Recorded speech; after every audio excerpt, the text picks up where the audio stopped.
Olá, vamos falar um pouco nessa aula sobre o pilar do crédito, que é o segundo pilar do milagrinho brasileiro, né?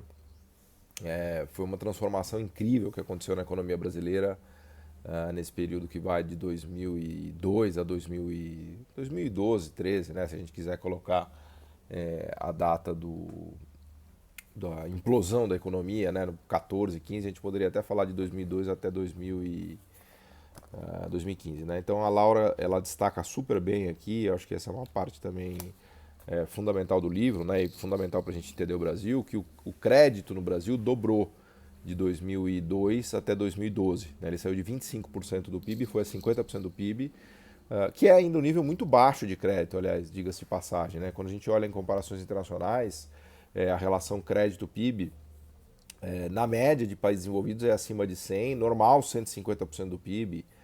Em alguns países isso aí vai até mais. Né? Então vejam que o Brasil opera com um nível, uma relação crédito-PIB de um terço praticamente da média dos países ricos. Em países pobres, de fato, a relação crédito-PIB é um pouco menor. Mas nessa fase do chamado milagrinho, né, de verdade, o crédito dobrou no Brasil. Né? A gente viu, sentiu na pele isso. Eu acho que teve grandes méritos do governo Lula nisso, em relação a sacadas institucionais, até o crédito consignado foi uma delas.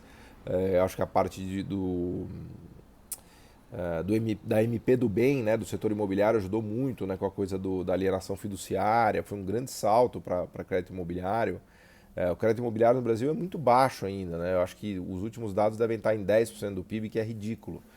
Só que a gente saiu de 1, 2% do PIB em 2001, 2002. Então também o crédito imobiliário explodiu.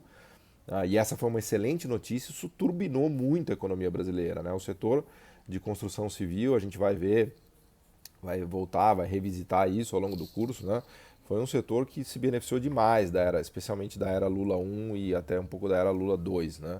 Depois com Minha Casa Minha Vida e tudo mais. Mas o fato é que o preço do metro quadrado no Brasil disparou. Né? Ele quintuplicou na média. Né? Eu me lembro de um dado que eu acompanhava muito, que era o preço do metro quadrado que está registrado no Banco Central.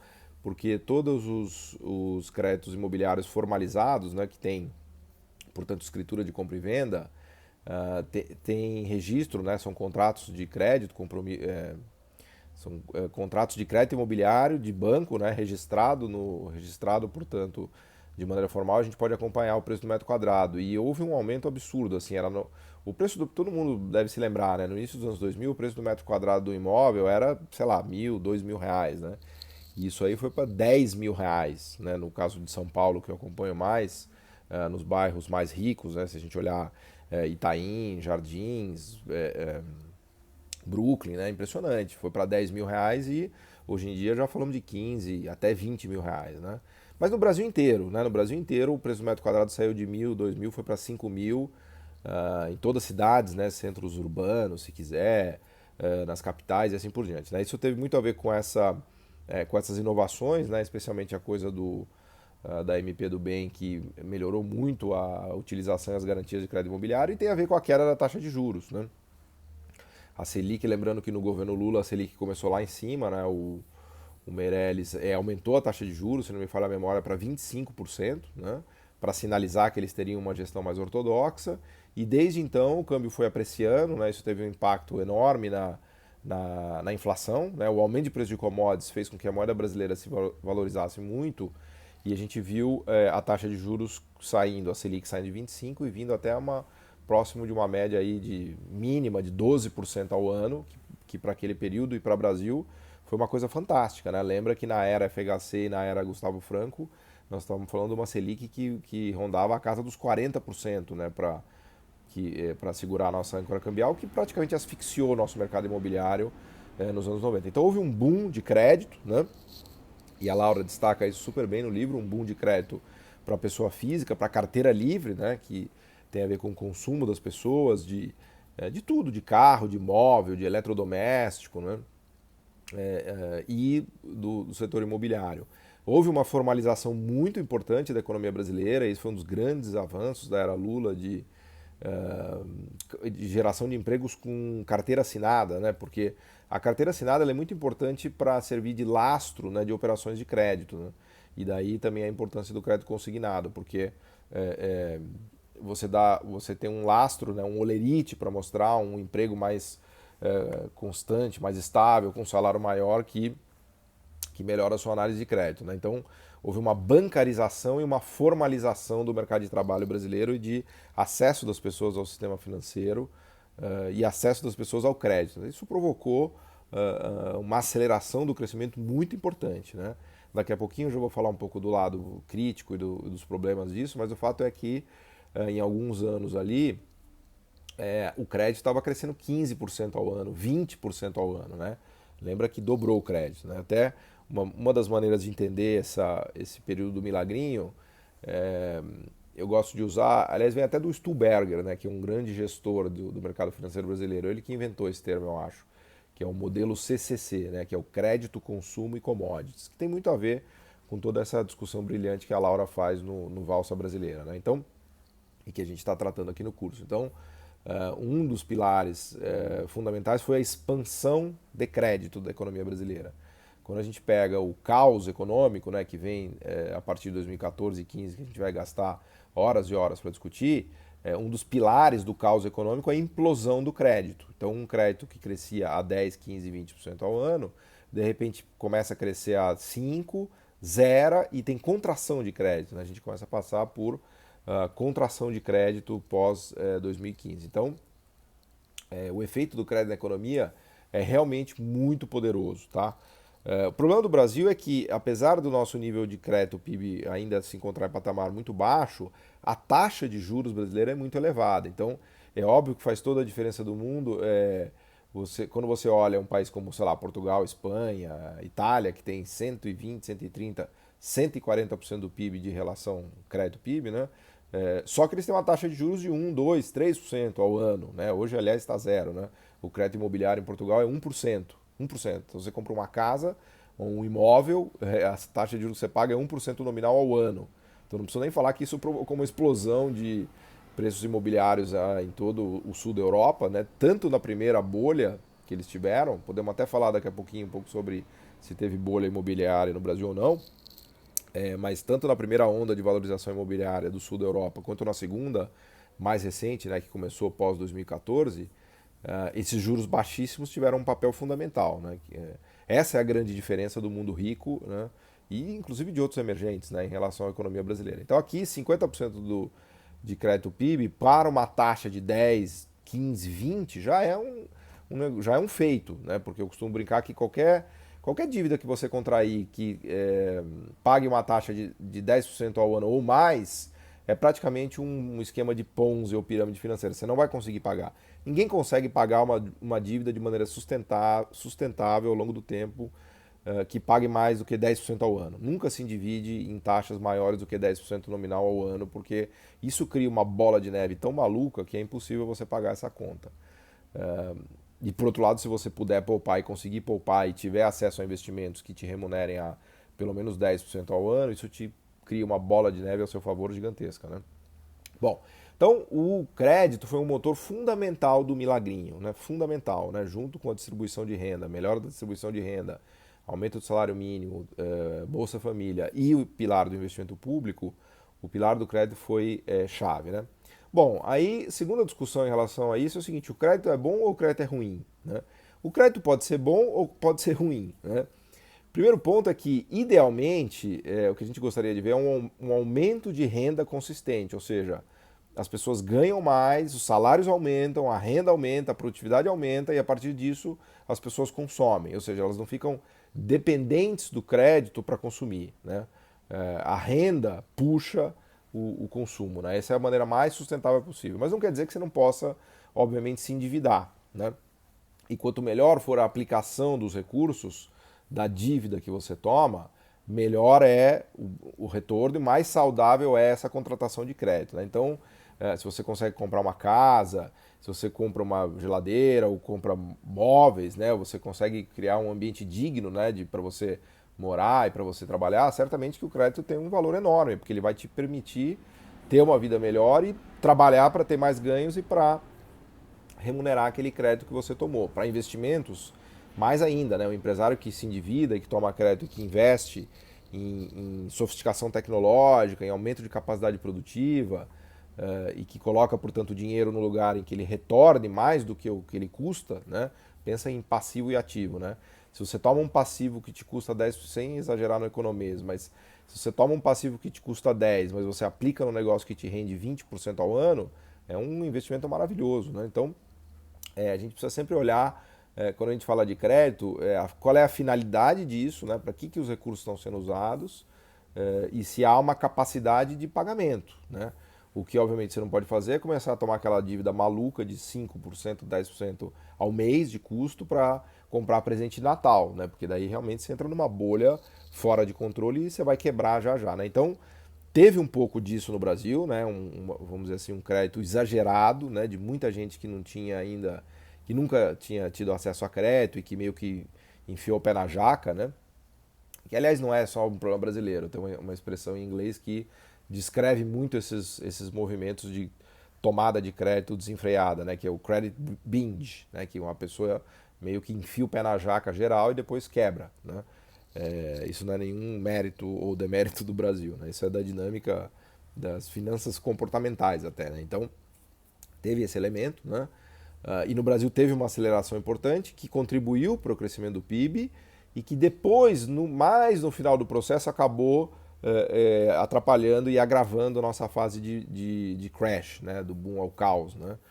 Porque, primeiro que o Banco Central foi obrigado a fazer um aumento muito abrupto, muito forte da taxa de juros, ali para a partir de 2012 e 2013, a gente vai voltar a discutir isso, então foi um baque, né, uma cacetada muito grande nas pessoas que estavam endividadas, né? Lembra que a Selic foi uma mínima de 7,25 em toda essa fase da aceleração do milagrinho, e lá na ponta em 2012 e 2013 o Banco Central tirou a Selic de 7 para 10 e depois para 14, né? Então meio que foi um soco no estômago de um paciente que já estava meio combalido, né?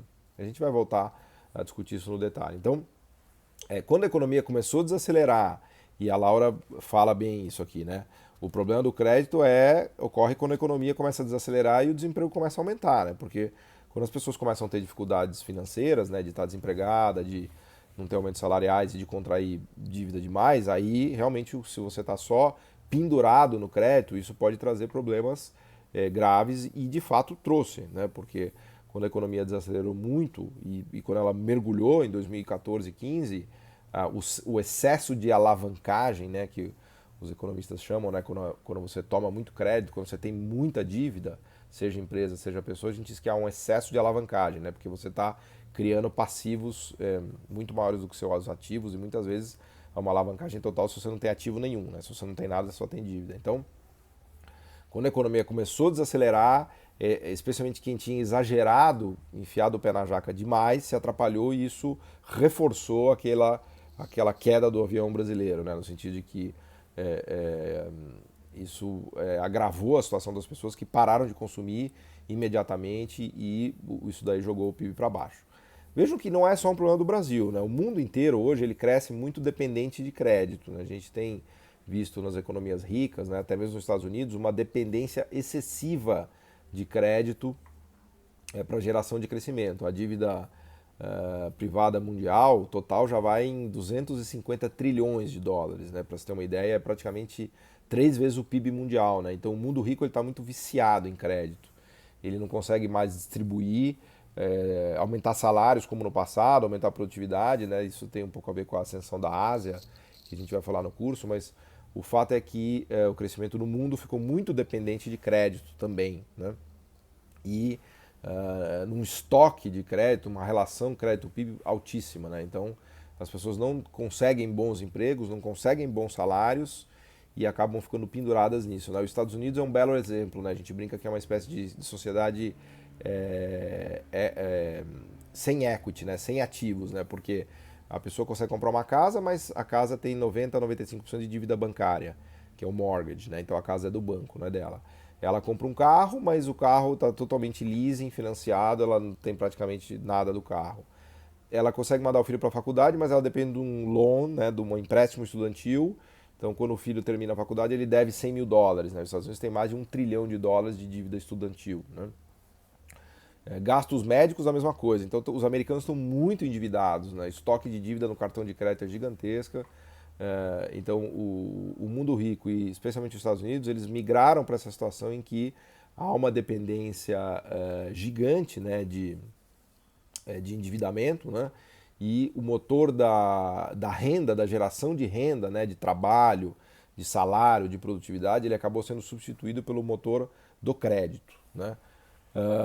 O crédito funciona legal quando ele é um complemento, né? Se você tem o motor da renda junto com o motor do crédito, essas coisas se retroalimentam e o sistema funciona bem, né?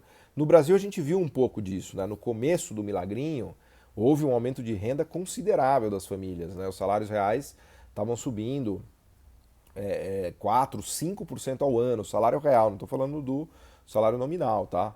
A inflação crescia, sei lá, 4, 5 e o salário subia mais 2, 3%, né? Então houve um aumento de salário real consistente, né, no Brasil. Então nesse primeiro momento, o motor do crédito funcionava e retroalimentava e ajudava a economia junto com o motor do aumento de renda. Mas para a segunda fase do governo Lula, e especialmente do governo Dilma, o motor do crédito ele começou a substituir o motor da renda. E aí a coisa começou a ficar mais grave, né? Porque a economia brasileira começou a ficar realmente mais dependente de dívida, né?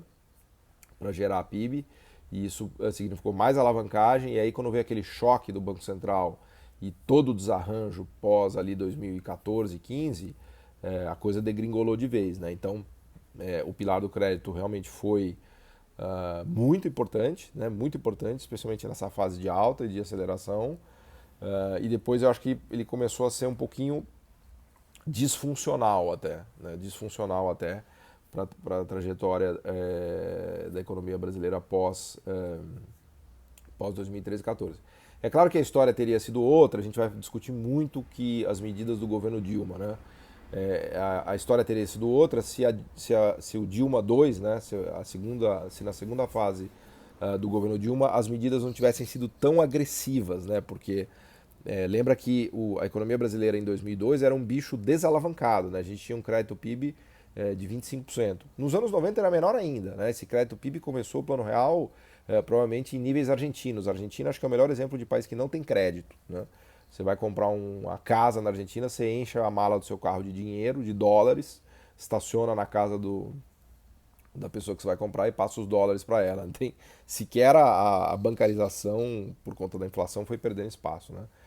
Mas no Brasil era muito, esse nível de crédito PIB era ainda mais baixo. Então ele acelerou mais ainda nessa época do milagrinho e foi para esse nível de 40%. Bom, estava falando da Dilma, né? Então, dado que no início do milagrinho o Brasil era um bicho desalavancado, com crédito sobre PIB baixo. No final do milagrinho, o Brasil já tinha outra cara, já era um país com uma relação crédito-PIB de 50%. Então, era um paciente que demandava mais cuidados, né? Você não pode aplicar o mesmo choque de juros, né, como fez o Banco Central, num país que tem a relação crédito-PIB de 50%, você não pode aplicar o mesmo choque de juros que você aplicaria num país que tem 25% de crédito PIB. Pensa nos Estados Unidos hoje. Os Estados Unidos têm crédito privado PIB de mais de 150%. Só o crédito imobiliário nos Estados Unidos vai a mais do que 50% do PIB, né? Então imagina se o Banco Central americano, tem toda uma discussão de taxas de juros lá, de que o Banco Central americano faz ou deveria fazer em relação às taxas, né? Isso o trabalho do mercado financeiro no dia a dia eu vejo isso, né? A coisa que mais nos preocupa no mercado financeiro é o que o Banco Central americano vai fazer com a taxa de juros, porque isso afeta o mundo inteiro, tanto o mundo rico quanto o mundo pobre. Imagina se o Banco Central americano dá uma porrada nos juros e tira, hoje o juro básico nos Estados Unidos está perto de 2%. Imagina se ele tira isso para 5%, coloca 10% de juros, ele quebra imediatamente. Algo parecido aconteceu com o Brasil em 2014 e 2015, mas ele quebra os Estados Unidos, ele coloca os Estados Unidos numa recessão imediatamente, né? Aliás, o Paul Volcker, que foi o presidente do Banco Central americano ali na virada dos 70 para os 80, ele fez isso, né? Ele tirou o juro básico americano, colocou em 15%, isso é conhecido como o grande choque monetário matador do Paul Volcker, que colocou de joelhos toda a América Latina, não só os Estados Unidos, que entrou em recessão, mas como todo mundo emergente capotou, né? Ficou conhecido na história como a crise da dívida do início dos 80. A inflação acelerava muito lá nos Estados Unidos, especialmente por conta do choque do petróleo, né? Primeiro choque 73, 74, segundo 78, 79, inflação correndo acima de 10% nos Estados Unidos, os americanos em pânico, e o Paul Volcker foi lá e pau, não teve dúvida, deu uma cacetada nos juros que deixou o mundo inteiro de joelhos, inclusive os Estados Unidos. Então, algo parecido aconteceu no Brasil, porque a gente se alavancou muito, né? A economia dobrou o crédito PIB, e a inflação veio acelerando, a gente vai falar disso ao longo do curso, né?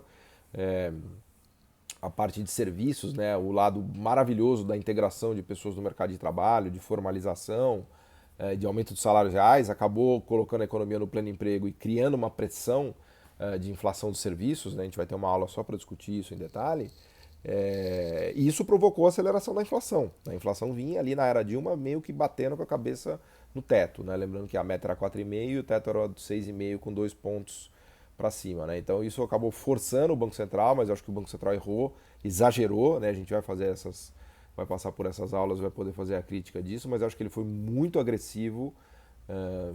Claro, é sempre mais fácil contar a história depois do que tudo aconteceu, mas eu acho que o ajuste que a gente teve ali foi muito violento de choque de juros e de descompressão de preços administrados. Voltaremos nisso, mas só estou destacando que esta alavancagem, né, este pilar do acesso ao crédito foi muito bom, muito importante no começo, mas ele mais para o final começou a atrapalhar e na medida em que a economia não engrenou no crescimento de produtividade, de alta de salário real consistente e de aumento de renda, né, e na medida em que políticas erradas começaram a ser tomadas na era Dilma, como a gente vai ver, de desoneração, de represamento de preço administrado e assim por diante, essa expansão de crédito cobrou a conta, de verdade cobrou a conta em 2014, 15 e 16, né? Porque o Brasil já não era mais aquele Brasil sem dívidas ou com pouca dívida do início dos 2000, né? A participação, o peso dos juros, né, e das amortizações na renda das pessoas aumentou muito, e é legal porque a Laura traz esses dados aqui, né? Se a gente olhar aqui no pilar do crédito, ela destaca direitinho esses dados que são muito legais então o crédito que saiu de 25 para 50 e o peso do comprometimento de renda das famílias com pagamento de juros e amortização do principal, que a gente chama de serviço da dívida, né? Subiu de cerca de 16% em 2005 para 19,5% em 2010 e continuou subindo, né? Então isso começou a penalizar as famílias lá na frente, né? Mas no primeiro momento foi chave, né? Acho que vale a pena até a gente ler a Laura escreve muito bem, né? Então vale a pena ler aqui uns trechinhos, né? Olha, aqui na discussão do pilar do crédito, o acesso maior ao crédito, combinado à redução de desigualdades e crescimento do emprego, reforçou o dinamismo do consumo das famílias do mercado interno durante o período do milagrinho, né? E ela destaca aqui até um trabalho que eu não conheço, do Schettini, 2012, fica a referência para quem tem o livro, vale a pena depois dar uma olhada, né? Depois eu até posso passar para lá.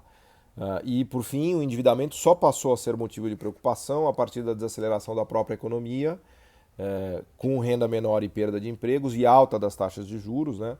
Acabaram levando ao aumento do comprometimento da renda das famílias, com pagamento de juros e amortizações, agravando a crise econômica da década seguinte, né? Exatamente o que a gente estava falando, né? Então, o Schettini 2012, até sendo um pouco chato acadêmico aqui, né? O Schettini 2012, onde que ele está? Depois precisaria procurar aqui nas notas, eu acho que ela coloca as notas no final do capítulo, né? Mas enfim, depois a gente coloca aqui a referência na aula, a gente coloca aqui embaixo, né? Esse texto aqui se tiver online a gente já coloca direto, né? Que é o Schettini 2012, que é a nota número 23 desse pilar de crédito, tá bom? Então, isso é vamos dizer assim, uma aula resumida, né, desse pilar do crédito, e não dá para entender a valsa brasileira, né? Não dá para entender o nosso passo à frente e depois o passo atrás sem entender essa dinâmica do crédito, né? Isso que aconteceu com o Brasil do ponto de vista da transformação do crédito ou da revolução do crédito nesse período, tá bom? Obrigado.